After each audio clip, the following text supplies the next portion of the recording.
gravação da aula de hoje, na qual a gente vai concluir a parte de informação molecular, colocando aqui em contexto.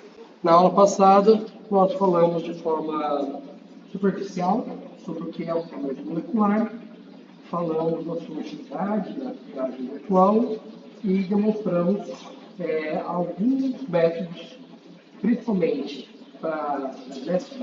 demonstramos principalmente a importância da gente cuidar do preparo da estrutura do ligante e do alvo macromolecular, para ter certeza que nós temos informações confiáveis a partir das quais fazer a etapa de modelagem molecular, e também falamos sobre os métodos de busca conformacional que são feitos majoritariamente nos ligantes, dando flexibilidade conformacional aos mesmos, de forma a gerar os potenciais complexos proteicamente entre os quais a gente espera que seja um complexo que representa a conformação cromatofórica, ou seja, que o ligante está em uma conformação biótica.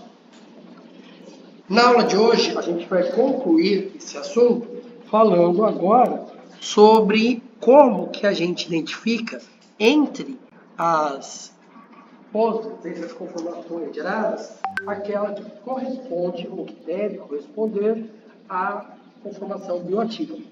E isso é feito utilizando o que a gente chama de funções de pontuação. Tá? As funções, desculpe-me pelo... peraí que está no lugar errado. Deixa eu passar aqui. Aqui. Nós vamos agora para as funções de pontuação, que é a parte... As funções de pontuação são formas de eu descrever que a interação de uma determinada conformação com a macromolécula é mais ou menos provável em termos do tipo de interação que ocorre, e para eu mensurar essas interações, eu preciso descrevê-las de uma boa forma, e isso vai ser feito novamente, por exemplo, utilizando mecânica molecular e aqueles conceitos de campo de força que nós vimos na aula passada. Ou seja, eu vou descrever minhas moléculas como esferas maciças unidas entre si por molas de constante Kx, e vou agora ver como que essa representação da minha micromolécula interage com a macromolécula. Eu vou ter que descrever isso matematicamente de forma a quantificar como isso ocorre. Tá?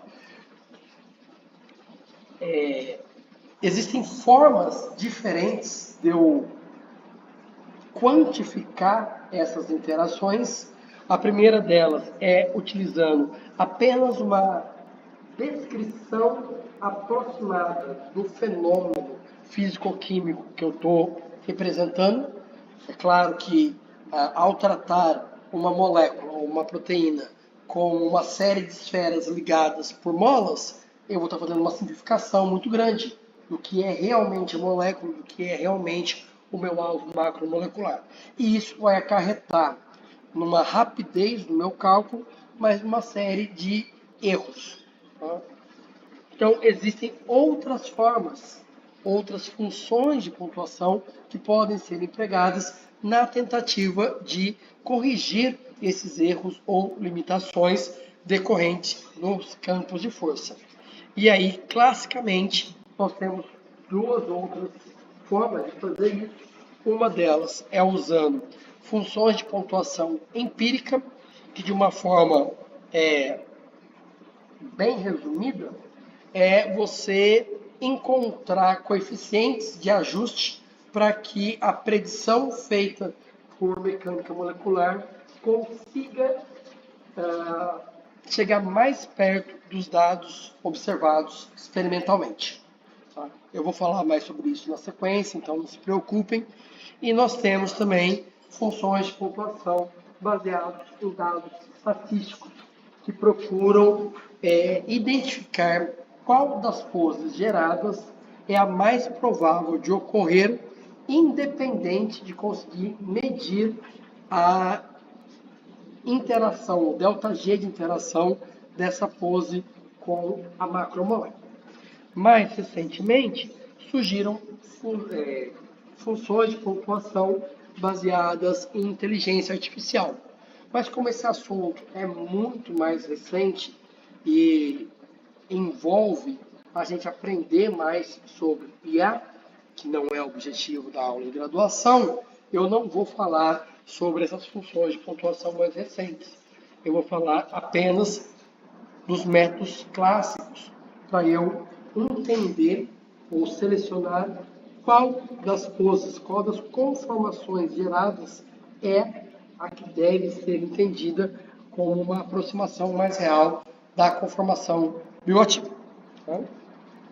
Vamos começar com alguns fundamentos teóricos que independem do método utilizado aí para o cálculo da interação. O que eu vou querer é medir virtualmente ou estimar virtualmente qual que é o ΔG de interação. O ΔG está escrito ali no slide em função da constante de equilíbrio.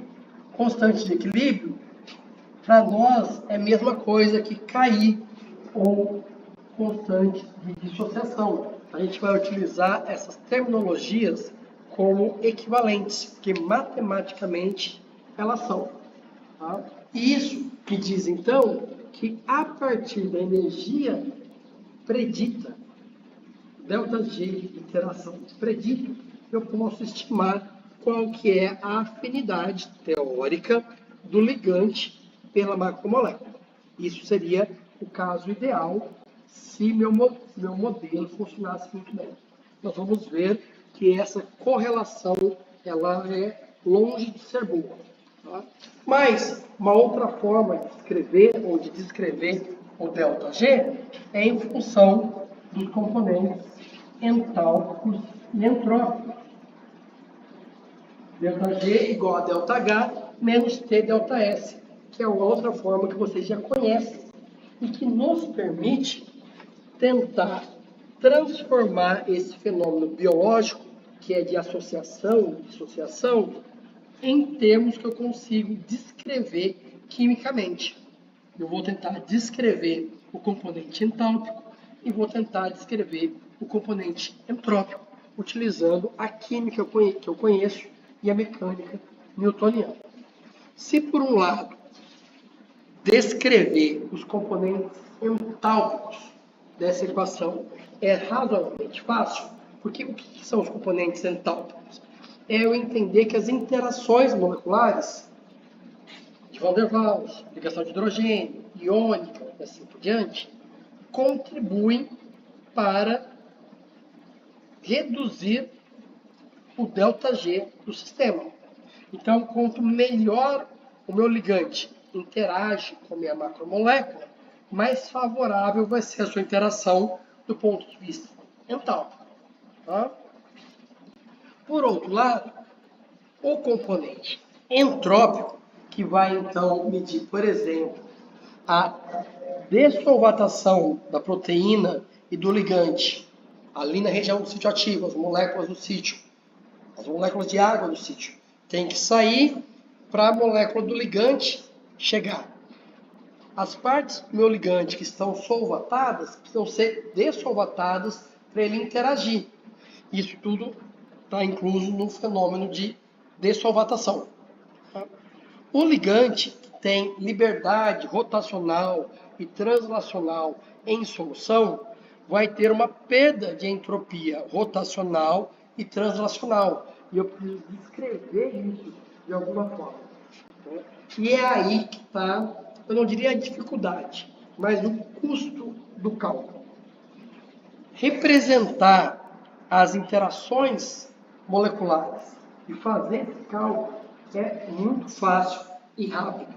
Por outro lado, descrever a dessolvatação e as penalidades entrópicas é possível, mas existem cálculos que demoram mais tempo. Tá? Por conta disso, a maioria das funções de pontuação negligencia ou não descreve de forma correta, minuciosa, o componente entrópico, se preocupando apenas com os componentes entálpicos. E isso gera uma série de problemas.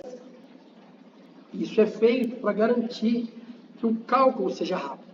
Eu consigo calcular o componente entálpico em fração de segundo, mas o componente entrópico leva minutos, às vezes vários minutos para ser calculado, né? Ou até horas em alguns casos.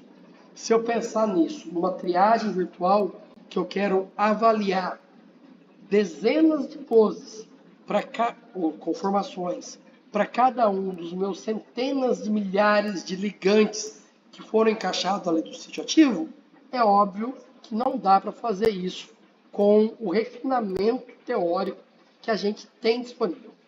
Então, geralmente a gente faz uma pré-seleção utilizando apenas os componentes entálpicos para priorizar compostos e depois, no segundo momento, a gente refina esse cálculo com funções de pontuação que descrevem de forma mais adequada o componente entrópico.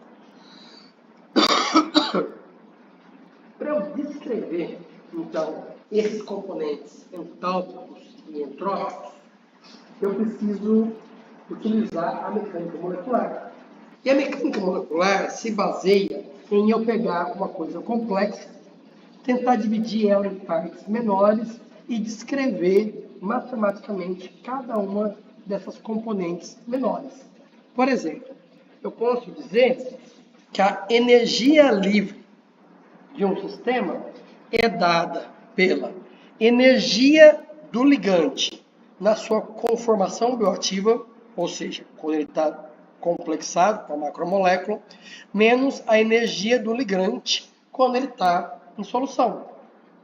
Mais a energia da macromolécula depois do encaixe induzido, menos a energia livre da macromolécula livre, ou seja, antes de interagir com o ligante, que ainda não sofreu nenhum rearranjo conformacional.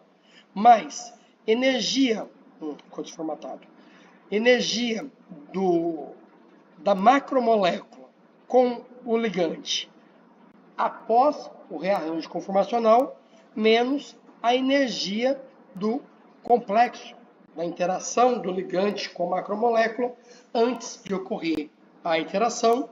Isso tudo vai me dar componentes entálpicos mais um ΔS, que tem a ver com a mudança conformacional. Se não tivesse totalmente desformatado, eu diria para vocês que essa primeira parte aqui diz respeito a interações intramoleculares, porque diz respeito à mudança de conformação. É o ligante, conformação bioativa, menos o ligante na conformação de mínimo energético, em solução. É a energia da macromolécula após o rearranjo conformacional do encaixe induzido, menos a energia da macromolécula antes do encaixe induzido. Então é só a molécula com ela mesma. O segundo termo aqui, que está desformatado, diz respeito às interações intermoleculares, que é do ligante com a macromolécula. Né? Embora a formalização disso aqui pareça complexa, quando a gente traduz isso para equações do computador, é muito fácil dele calcular isso aqui tudo. Inclusive porque, na maioria das vezes, e nós vimos isso na aula passada, a gente não considera mudança conformacional para macromolécula, apenas por ligante. Ou seja, eu não vou ter uma energia da macromolécula numa conformação induzida menos a energia da macromolécula na conformação livre. Como ela é rígida, e eu vou usar a conformação da proteína, que está pré-orientada para interagir com o ligante, por isso que a gente disse na aula passada que é mais interessante utilizar a estrutura cristalográfica de um complexo e não de uma proteína que não está ligada a ninguém. Esse termo aqui, ele é zero. porque vai ser uma conformação só, não vai ter flexibilidade conformacional para a proteína. A energia de interação do ligante com a macromolécula antes de formar o complexo, ela é muito pequena, né? É meu ligante em solução, ele sofre algum tipo de interação para que ele saia do ligante, do solvente, e vá para o sítio? Sim. Mas quando está muito distante, essa energia é muito pequena. Então eu posso dizer que, em termos relativos, a energia de interação do ligante para a macromolécula, quando ambos estão em solução, tende a zero. E eu zero esse termo também. Então eu posso pegar essa equação aqui de cima e reescrevê-la como esse primeiro termo vai ser mantido, o segundo termo eu zerei, do segundo termo eu tirei isso daqui, fiquei que a energia livre nada mais é do que a mudança conformacional do ligante mais as interações que o ligante faz com a macromolécula quando a macromolécula já está, quando está o complexo formado, e é isso que eu estou simulando. O que o DOC, o acoplamento molecular, faz é exatamente posicionar várias conformações do meu ligante dentro do sítio ativo para eu medir essas interações, mais um componente entrópico. Como que eu meço essas interações intermoleculares do ligante com a macromolécula quando o complexo está formado? Tipicamente, eu vou descrever essas interações como eletrostáticas. E para isso eu vou usar um formalismo igual que vocês usavam lá no ensino médio. Cargas pontuais, sem massa, sem dispersão, sem polarizabilidade. Duas cargas, Q1 e Q2, de cargas opostas, elas se atraem com uma força inversamente proporcional ao quadrado da distância. Tá? Vocês faziam esses cálculos lá no ensino médio, em física, em eletrostática. Tá? Acontece que essa força de atração ela é tanto menor quanto maior for a constante dielétrica do meio. Então, eu tenho uma constante de ajuste aqui, que eu acho que lá na física do ensino médio era 1 sobre km, alguma coisa assim, e que vai então diminuir a força de atração entre duas cargas. Eu estou simulando implicitamente a presença do solvente. A forma correta de fazer isso seria representar explicitamente moléculas de água. Mas aí meu cálculo ficaria muito mais demorado, porque eu teria que mover essas moléculas de água para o ligante entrar e as moléculas de água sair, e aí eu estaria fazendo cálculos equivalentes ao de dinâmica molecular, que nós vimos na aula passada, que demoram muito mais tempo. Um outro tipo de interação que eu posso calcular é do tipo estérea, ou estérica, né? Entre os corpos, que no caso são as molas. Né? Se eu pensar na lei de atração de massas, também da física newtoniana, ela diz que dois corpos se atraem até encontrar a distância ótima entre eles. Dois átomos se atraem até se encontrarem a uma distância equivalente dos seus raios de Van der Waals. Se eu aproximo eles mais do que isso, e os raios de Van der Waals começam a se colidir, eu tenho uma repulsão acentuada desses átomos. Não é? Vocês sabem disso lá da química geral, alguma coisa assim, né? Essa função que descreve a atração quando os átomos estão distantes, e essa atração vai aumentando à medida que eles se aproximam, chega no máximo, no raio de Van der Waals, e depois tem uma repulsão abrupta, é conhecida como potencial de Lennard-Jones, que está representado aqui embaixo. Essa equação aqui traduz essa curva em verde aqui. Eu tenho um potencial de atração com exponencial menos 6 e um exponencial de repulsão com exponencial 12, dizendo que quando as cargas passam desse ponto aqui, a repulsão é muito abrupta. Tá? Por isso que esse termo é elevado a 12.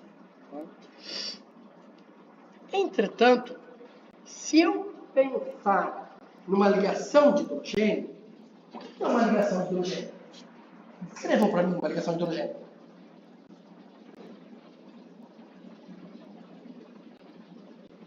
Como que vocês escreveriam uma ligação de hidrogênio?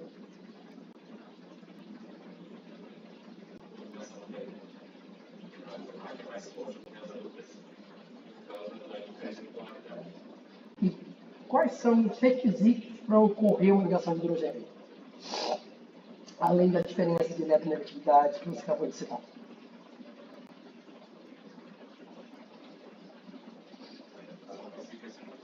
O quê?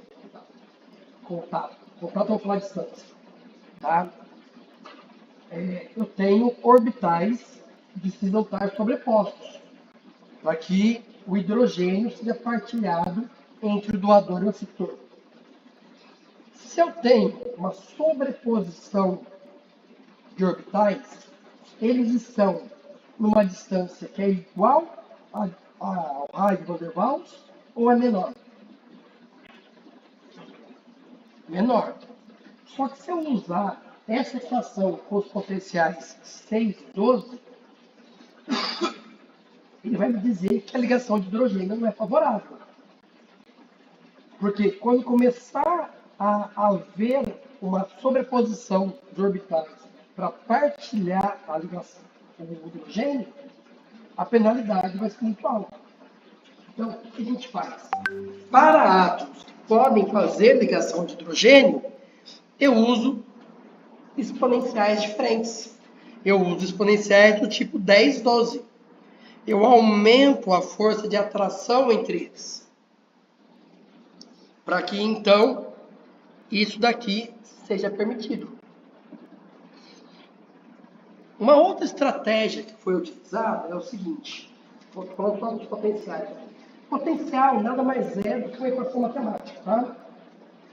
Quando a gente considera a proteína como rígida, eu estou negligenciando pequenos ajustes de encaixe induzido que podem ocorrer no sítio para acomodar um ligante, não é verdade? Em nome da rapidez do meu cálculo. Uma forma de eu amenizar isso que eu estou mascarando ou negligenciando é dizer, olha, pode ter 1 ou 2 choques histéricos. Porque esse 1, 2 choques histéricos, quando a proteína se mover, isso vai sumir. Como que eu faço isso? Eu utilizo potenciais do tipo 8, 4, em vez de 6, 12.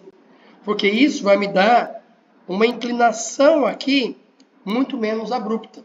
E vai permitir que interações ocorram em distâncias e ângulos ideais, mesmo que tenha uma parte pequena da molécula que esteja em cima da proteína.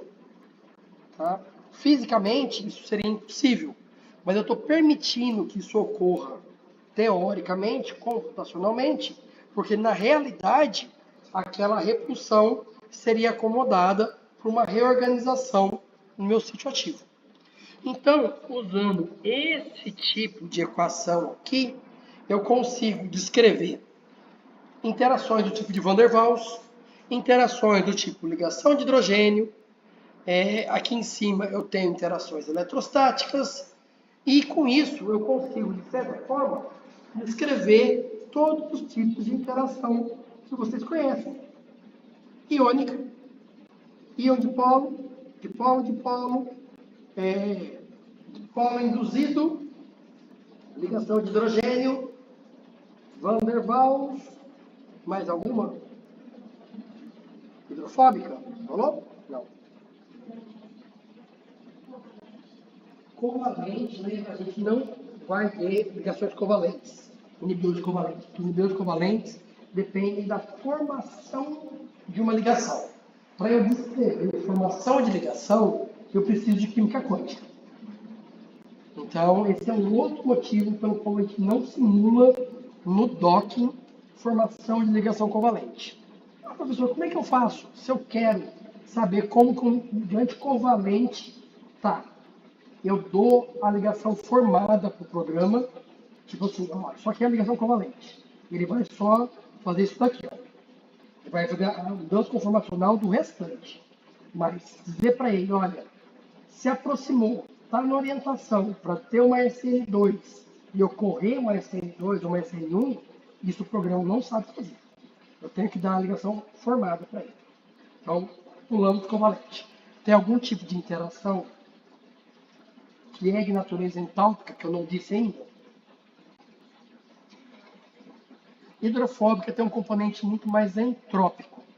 E aí, de novo, ela não é bem descrita aqui. Tá?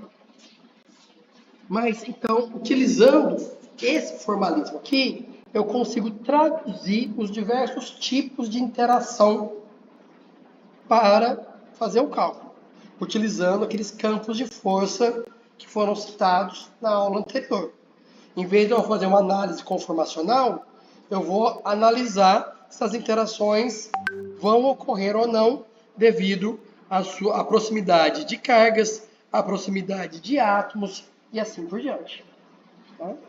Eu posso descrever isso com equações mais rebuscadas ou menos rebuscadas, mas o importante é a gente entender que utilizando esse tipo de equação aqui, eu consigo entender as interações moleculares.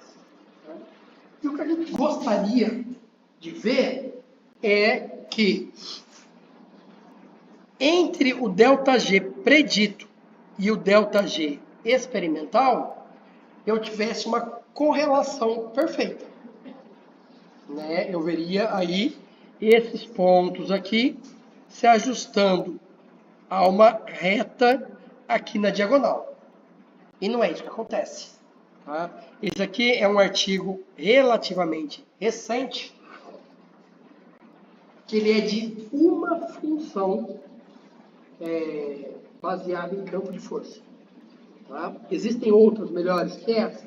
Existem. Mas a correlação não é muito melhor do que está aqui.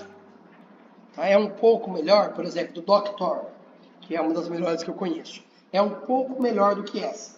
Mas eu não achei o gráfico do Doctor equivalente para mostrar, então eu estou mostrando isso daqui. Tá? Para dizer, então, que a correlação entre a afinidade predita e a afinidade experimental é muito ruim. Né? Eu tenho afinidades experimentais muito boas que o programa de docking diz que é muito ruim. Porque lembrando, quanto mais negativo, melhor. Então, esses valores aqui, ó, tinham que estar aqui embaixo.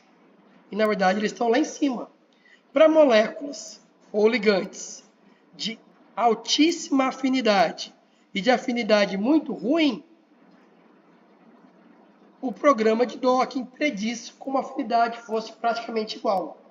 Então, isso quer dizer que a principal limitação do acoplamento molecular hoje em dia, ou melhor dizendo, o principal desafio do acoplamento molecular hoje em dia não é mais achar a pose correta. Os mecanismos que a gente viu na aula passada, entre as conformações, entre as poses geradas, a correta está lá. A questão é eu diferenciar a pose correta das poses erradas. E a gente está vendo aqui que funções clássicas baseadas em mecânica molecular têm uma grande dificuldade de fazer isso. Tá?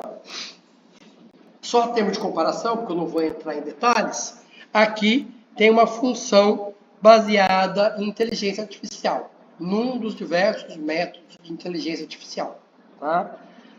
Que é o Random Forest. Tem melhores? Tem.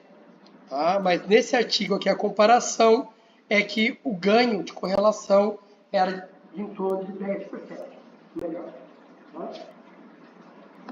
Bem, antes da inteligência artificial, e já sabendo dessa limitação das funções de pontuação baseadas em mecânica molecular clássica, o que surgiu?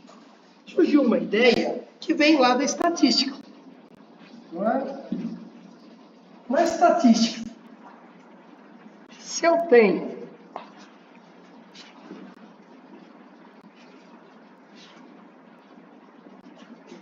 yx e aqui eu tenho vários pontos, eu vou encontrar uma reta y é igual a ax mais b.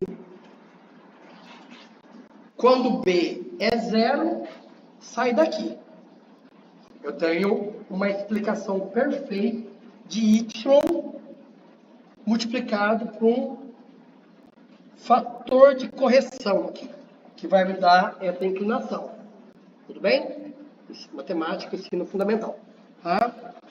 Quando b não é zero, quer dizer que essa reta não sai daqui, ela sai daqui, tem alguma coisa que eu não sei explicar.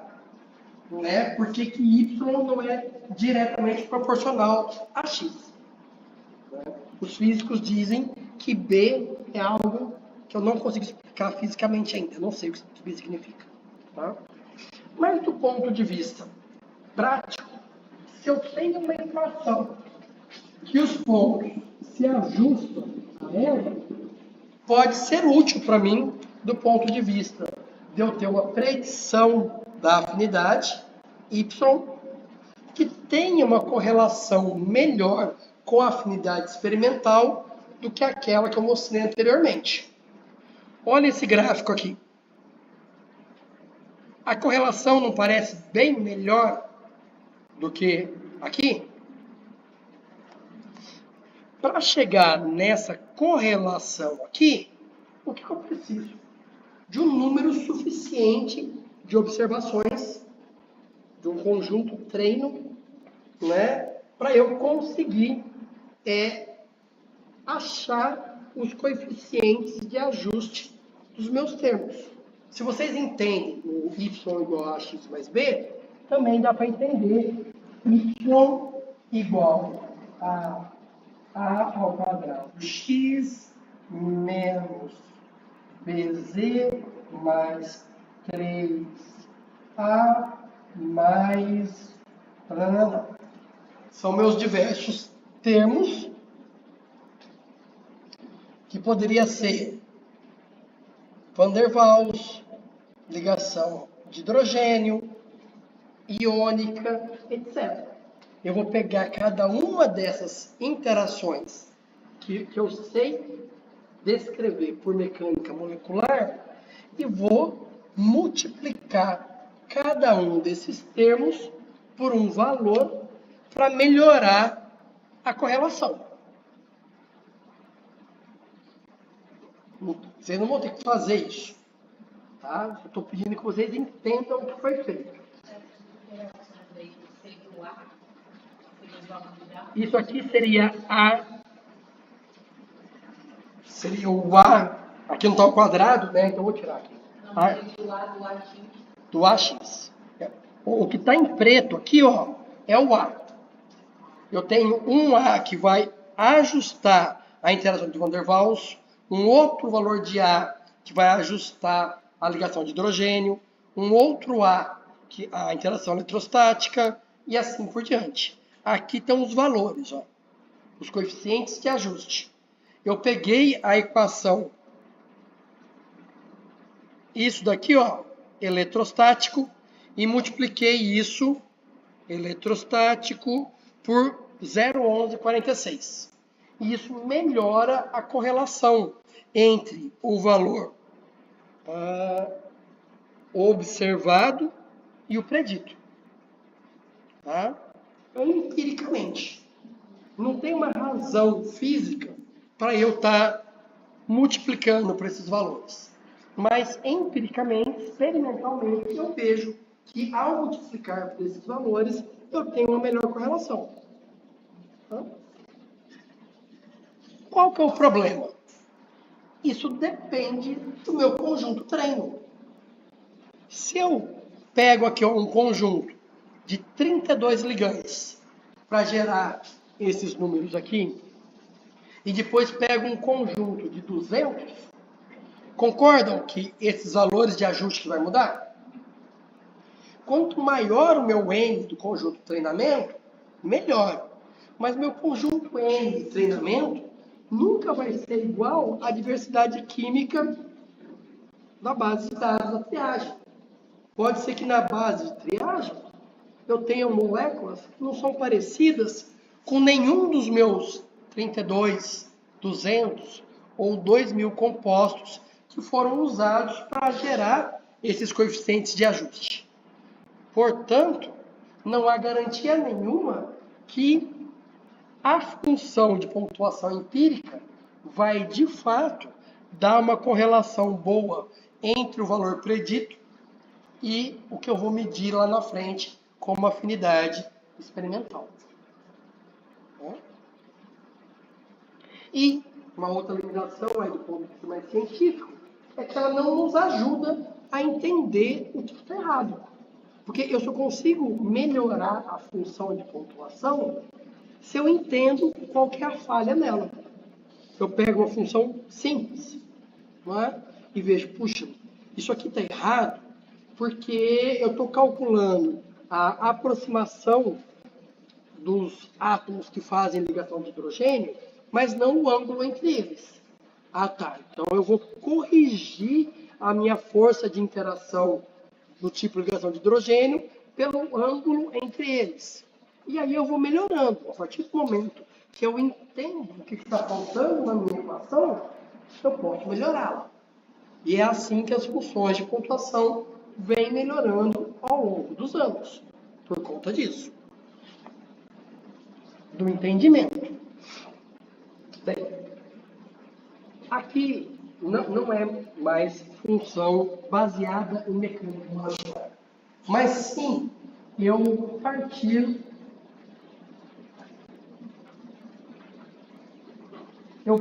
partir para extrair informação de um banco de dados de interações moleculares. Então, por exemplo, se eu pegar todos os cristais de proteína com ligante disponíveis no PDB, eu não vou olhar para a molécula como um todo. Eu vou olhar apenas para a interação carbonila com hidroxila. Se eu olhar para todas as interações de carbonila com hidroxila no PDB, eu vou ver que elas ocorrem majoritariamente nessa distância aqui. Tem também aqui, aqui, aqui, mas menos do que essa distância nunca vai ter. Tá? Se eu pegar aqui éster com carbonila, qual que é a distância desse oxigênio para esse oxigênio da carbonila? É essa distribuição, o máximo de ocorrência está aqui.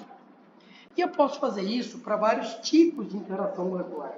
Vejam que agora, a partir do momento em que eu pego um tipo de interação e não mais um ligante que tem uma afinidade medida, eu estou gerando uma forma de saber qual que é a distância e ângulo, mostrando para a distância, mas poderia ser para ângulo também. Qual que é a distância e ângulo ótimo para cada tipo de interação. Tá? E eu vou representar isso aqui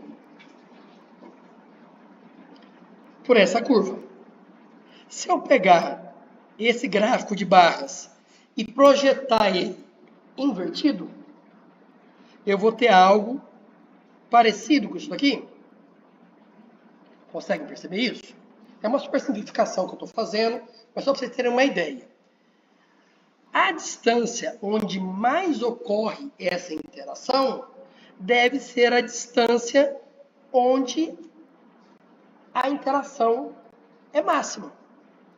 Se eu faço isso para distância e para ângulo, eu descubro em quais ângulos e em quais distâncias prioritariamente devem ocorrer todos os tipos de interação. Mesmo que eu não sei por que é essa distância aqui, eu sei que experimentalmente é ela que está ocorrendo.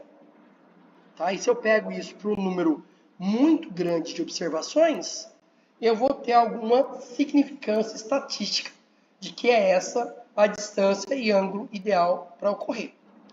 Com isso, então, eu crio uma função que vai descrever qual que é a melhor distância e ângulo para cada um dos tipos de interação. Com isso, eu chego em funções que conseguem descrever muito bem diversos tipos de interação que estão catalogados, que foram catalogados. Tudo que está representado aqui em verde tem pelo menos 500 observações diferentes no banco de dados que foi utilizado. Tá? O que está em amarelo tem bastante interações, mas não chega a 500. E tem algumas interações aqui que não foram observadas, que estão em vermelho. Então, por exemplo, interação de flúor com carbono SB1 não foi observado. Eu não consigo descrever isso. Né? Então, se minha molécula tem lá um flúor interagindo, aliás, desculpa, não vai ter o flúor porque o flúor é no receptor. Nós não temos nenhum átomo, nenhum resíduo que tem flúor. Né? Bromo e iodo também não. Esse cloro deve ter sido algum aminoácido que foi modificado. Tá? A gente vai ter tipicamente isso aqui, ó, no receptor. Tá? E aqui são tipos de átomos presentes no ligante. Para um número grande de observações, de interações, eu tenho muitas observações. E isso me permite derivar qual que é a distância e ângulo ideal e, com isso, chegar numa função que pontua poses que fazem aquela interação na distância e ângulo ideal. Então, eu tenho aqui, essa hidroxila está na distância e ângulo ideal para fazer ligação de hidrogênio. Ah, esse anel aromático não está. A pontuação cai. Outra pose, tá? A hidroxila e o anel aromático, ambos ótimos. A pontuação sobe. E assim por diante. Então, é só uma forma de eu priorizar quais poses devem ser mais próximas do que eu observaria cristalograficamente. Mas isso não me dá indicação nenhuma da afinidade que a molécula vai ter ali. Só me diz, ó, essa deve ser a pose correta. Depois, eu preciso, de alguma forma, calcular qual que é a interação dessa pose. Então, isso leva a duas discussões. Primeiro, é útil eu saber qual que é a pose correta sem saber a afinidade dela?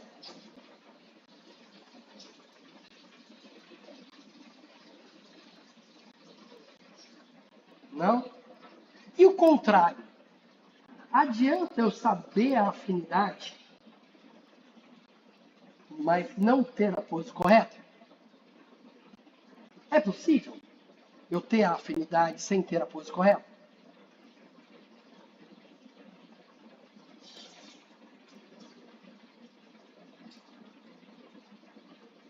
Vocês conseguem imaginar algum caso onde o valor calculado dá próximo do real, mas a pose está incorreta?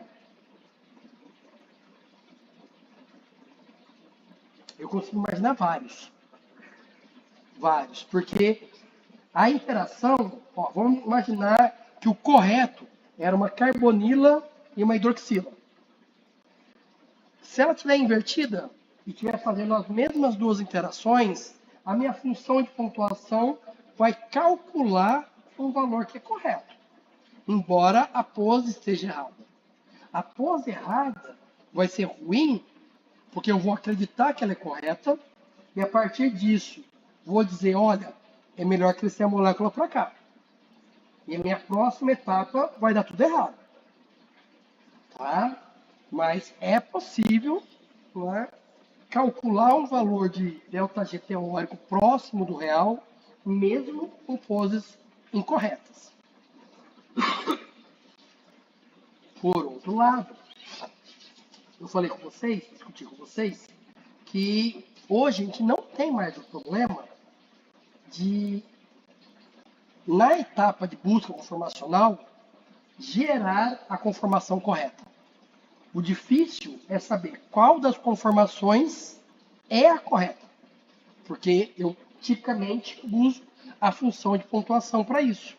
Quem tem melhor energia de interação, ΔG calculado mais negativo, eu vou dizer que é a mais correta. Mas nós vimos aqui que a chance disso estar errado é muito grande. Por outro lado, se eu tenho uma função que me permite dizer qual é a conformação correta, eu não preciso mais pescá-la entre as incorretas. Eu posso usar essa para dizer qual que é a correta e agora fazer um cálculo mais rebuscado para ela. Porque eu também disse para vocês que a grande dificuldade de usar uma descrição correta do componente entrópico é que ele leva muitos minutos para ser calculado.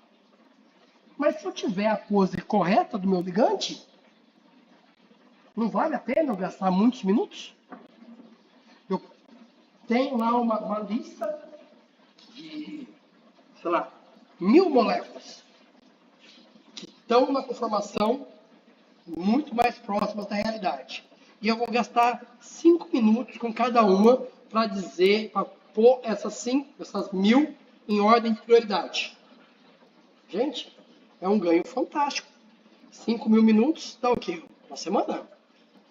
15 dias? Imagina a economia de reagente, impacto ambiental, de você poder testar virtualmente 1000 moléculas e, se tudo isso funcionasse a contento, saber das 1000 qual seria as 10, 50 potencialmente mais bioativas para fazer um ensaio biológico apenas delas. Vejam que eu estou sempre reforçando a necessidade da gente fazer um ensaio biológico, porque o docking, o complemento molecular, ele é apenas um modelo teórico, sujeito a todas essas limitações que nós discutimos. Então, o docking não diz quem é molécula bioativa. Ele faz uma lista de prioridades e aí prioriza 100. Dessas 100 que você testa, você vai encontrar umas 15, 10 que são ativas. Vocês me diriam, poxa, tá ruim. Mas se eu testar 100 e encontrar 10, é muito melhor do que eu ter que testar 10.000 para encontrar as mesmas 10.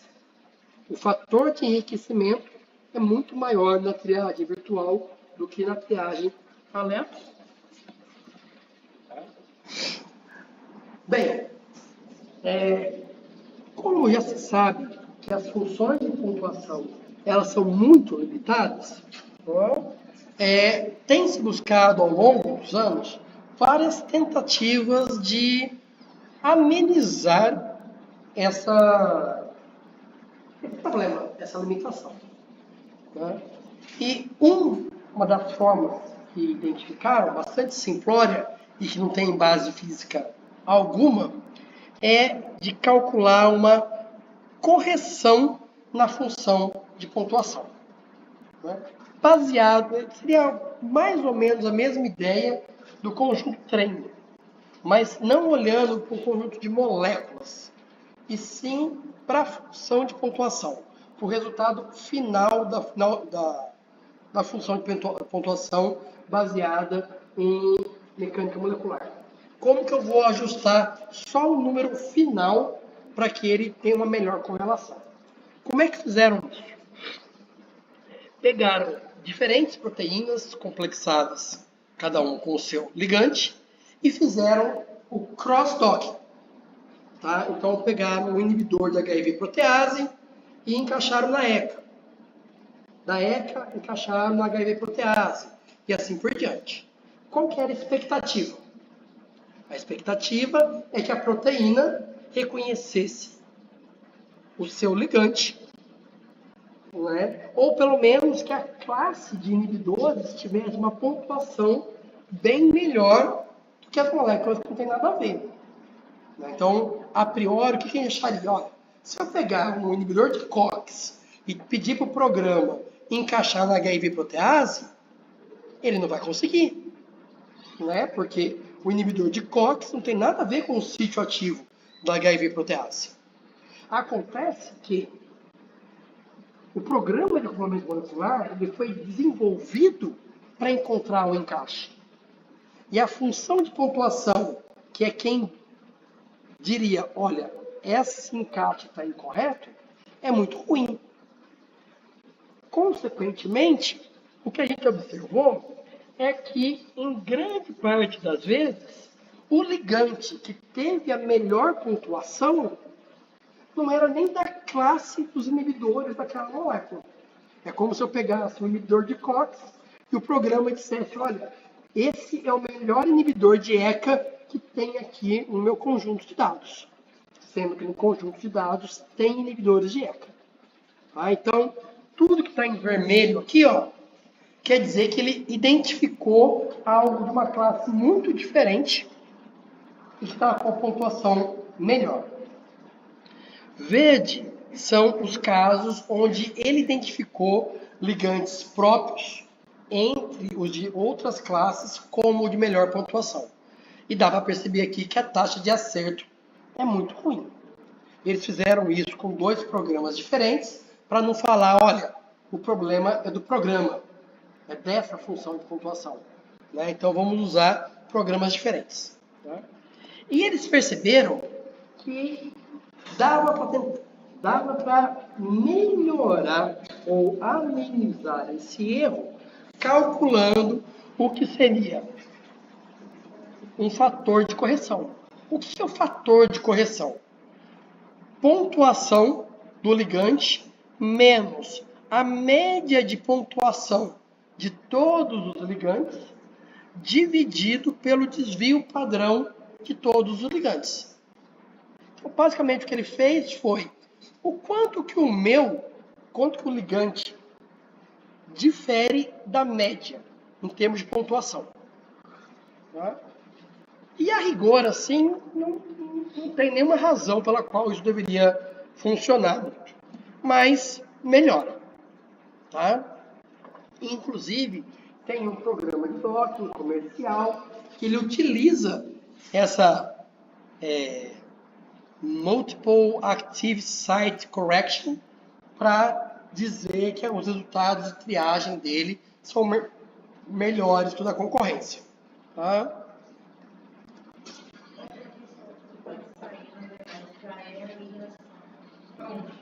Ele salva. Ele deixa salvo. Já com ligante com Como é que ele deixa salvo ali no negócio? ele deixa a informação ali. O que o programa faz, como é que funciona essa correção? Eles pegaram um conjunto de 100 proteínas diferentes. Calcularam o que é a pontuação média desses ligantes do alvo 1 encaixado no alvo 2, no alvo 3, no alvo 4, no alvo 4. Já está pronto. Então, essa pontuação média aqui, ó, esse Mi e pontuação média do ligante, já está lá. Alex, já foi feito isso para chegar nesse valor. O que o programa faz é o seguinte, ele encaixa o meu ligante nesses 100 alvos para encontrar isso daqui. Faz também para isso daqui, para calcular o desvio. Média e desvio padrão. Agora eu vou fazer contra o alvo que eu quero. Né? Um alvo, milhões de ligantes. Vou encaixar. Né? Quando eu subtrair da pontuação média daqueles sem ligantes e desvio médio, eu vou ter, segundo eles, uma melhoria na classificação. Os ligantes verdadeiros, eles vão sobressair em relação aos falsos ligantes. É isso que está dito lá. Tá? Como isso não tem nenhum fundamento físico-químico, as pessoas não gostam muito de utilizar. Tá? E aí vão para outras alternativas, como, por exemplo, eu utilizar mais de uma função de pontuação. Qual que é a ideia de eu usar mais de uma função de pontuação? Olha, concordo que cada função de pontuação, elas têm vantagens e desvantagens? Então, se eu utilizar, ao invés de uma, duas funções de pontuação que têm princípios diferentes, é como se eu reduzisse os erros e potencializasse os acertos. Tá? Isso ficou conhecido como pontuação por consenso. Né? E aí, o que eles fizeram? Aqui é só uma tabela para exemplificar. Ó, o ligante, que eles fizeram um símbolo aqui qualquer, para não ter que colocar a estrutura química. Tá? Pelo método A, ele aparece como o 27º melhor ranqueado. Pelo método B, sexto.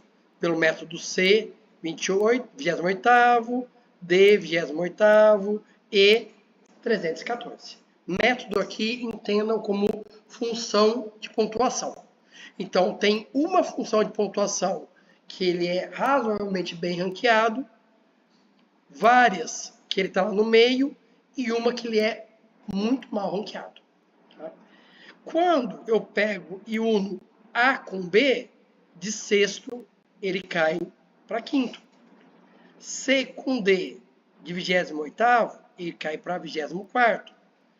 B com C, ele cai para quarto melhor colocado. B com D, ele se torna o primeiro melhor colocado. Ou seja, essa combinação do método B com D para esse ligante levou ele da sexta melhor pontuação para a primeira pontuação. Não tem uma combinação que sempre vai dar certo, mas na média, a combinação de funções de ranqueamento que tem fundamentos diferentes ajuda. Exceto quando tem um método de pontuação que é muito ruim. Porque aí eu estou combinando algo que é médio com algo que é muito ruim, não dá para esperar que isso vai melhorar. Mas combinar duas coisas médias, C e D, já deu uma melhora. Um bom com um médio sempre melhora. Né? E aí é que a gente vê o princípio. Tá? De uma forma gráfica, é como se eu pegasse quem é bem ranqueado por um programa e também quem é bem ranqueado por um segundo programa e dissesse, esse daqui são meus ligantes verdadeiros. E de fato, quando eu faço isso, eu encontro uma série de ligantes verdadeiros num universo de falsos ligantes, que aqui são chamados de decoys e estão representados por pontos cinza. Vejam que o número de pontos cinzas de moléculas que não interagem com o alvo é imensamente maior do que de pontos vermelhos, que são os ligantes verdadeiros. Entretanto, esses métodos de consenso por ranking, eles não identificam todos os ligantes verdadeiros. Tem ligantes que apenas um programa identifica ou que apenas o outro programa identifica. Tá? E daí surgiram formas diferentes de eu fazer pontuações por consenso. Por exemplo, essa pontuação por consenso, combinando os resultados da energia. Né? Um deu menos 8 quilocalorias, o outro deu menos 6. Eu vou fazer a média dos dois, para dizer qual que é a pontuação consenso. Tem outras pessoas que dizem, não, é melhor pegar o melhor resultado das duas. Tem outros artigos que argumentam que, olha, pontuação por energia, por resultado final, só faz sentido se as energias são comparáveis. Mas, se eu uso um método empírico e um método baseado em campo de força, pode ser que não sejam equivalentes aos valores finais das energias. Daí surgiu a ideia de combinar por ranking. Olha, na função 1,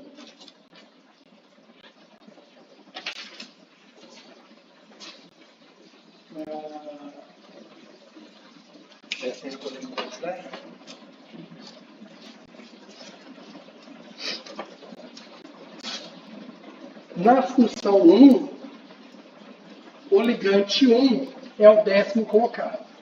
Na função 2, ele é o 5º, esse aqui é o 5, 4, 3, 15. Tá? Eu poderia combinar, fazer um consenso do valor da energia calculado, ΔG desse e desse.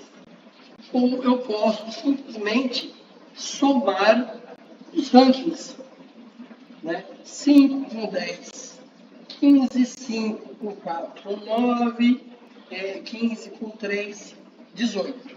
Quem tiver no final o menor ranking é o que vai ser o que tem maior prioridade. Porque por funções de pontuação diferente, ele é o que teve o melhor ranking. Tá? E isso independe se isso aqui dá em quilocalorias por mol, aqui é quilojoule por mol, se um está dizendo que a interação quanto mais positiva melhor, a outra função diz que quanto mais negativo melhor. Tá? Então, a pontuação por ranking contorna esses problemas de unidade do ranking. Tá? Nesse estudo de 2005, fizeram a seguinte pergunta. Tá, combinar funções melhora. Quer dizer, então, que eu devo combinar todas as funções disponíveis? Ou será que existe um número médio de funções que devem ser combinadas? Existe algum critério na hora de combinar essas funções? E aqui eles fizeram um gráfico, né, dos valores individuais, combinações 2 a 2, combinações 3 a 3, combinações 4 a 4 e assim por diante, dessas funções. E eles demonstraram que em nenhum dos casos observados, aliás, em nenhum dos casos estudados, foi observado ganho ao se combinar mais do que 4 funções de natureza distinta. Tá? Porque quando eu começo a colocar mais do que 4, inevitavelmente eu estou colocando alguém que vai estragar a minha pontuação. Então, o número ótimo de funções está ali entre 3 e 4, dependendo do alvo que a gente quer. Tá? Recentemente foram publicados outros métodos de ranqueamento, que eu não vou entrar em detalhes, isso aqui era de uma aula, acho, da pós, por isso que apareceu essa referência aqui. Tá. E, bem, falamos da busca conformacional, falamos do ranqueamento. Embora a gente tenha falado disso isoladamente, esse processo nos programas ocorre de forma concomitante. As poses são geradas e avaliadas. Não é? E o processo segue em direção à pose que tem melhor interação, que tem melhor score, melhor pontuação. Tá? No final das contas, o que eu vou ter para analisar? Eu vou ter um valor de score. Tá? Que a gente já viu que tem os seus erros, mas é o que eu tenho. Então, se eu estou pensando em triagem, eu vou ordenar as minhas moléculas por energia de interação. Quem tiver menor energia de interação vai ser prioritário na minha lista.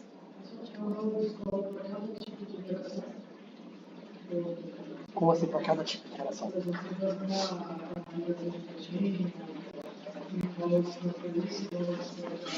Então, cada um tem um valor. Mas, por exemplo, aqui dá o score de interação de Van der Waals, que eu vou somar com a interação, com o valor de ligação de hidrogênio. No final, eu vou ter um valor global. A pontuação que é dada, ela leva em consideração todos os tipos de interação descritos naquela função de pontuação. Eu tenho desde funções de pontuação mais simples, que descrevem Van der Waals eletrostática, até funções de pontuação mais complexa, que incluem o quão distorcida a molécula está para chegar naquela conformação, penalidade entrópica, levando em consideração o número de ligações simples que vão ser congeladas. Então, cada um é um númerozinho que eu vou somar para chegar no valor total da pontuação. E é essa pontuação final que eu vou usar para ranquear os meus ligantes na triagem virtual.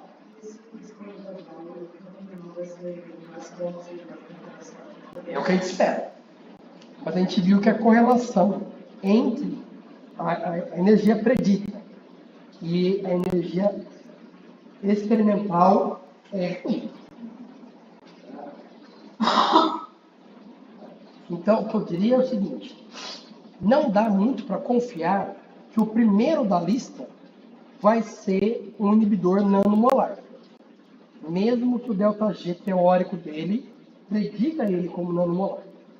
Mas dá para confiar que os primeiros da lista têm muito maior chance de se ligar do que os do final da lista.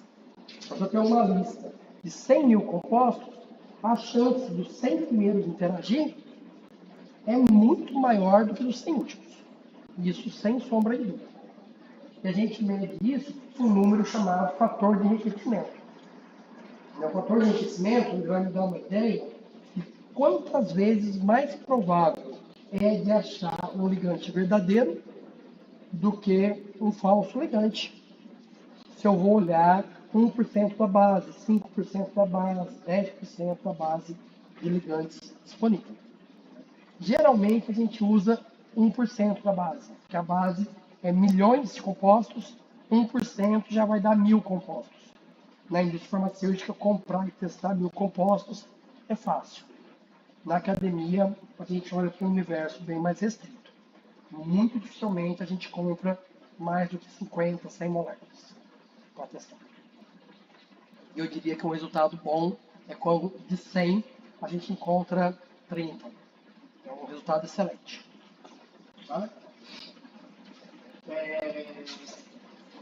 Eu não vou avançar para outros assuntos, porque eu não sei se vocês viram, eu mandei um recado no Moodle hoje, direcionado para o pessoal da turma do diurno, não tem nada a ver com vocês, tá?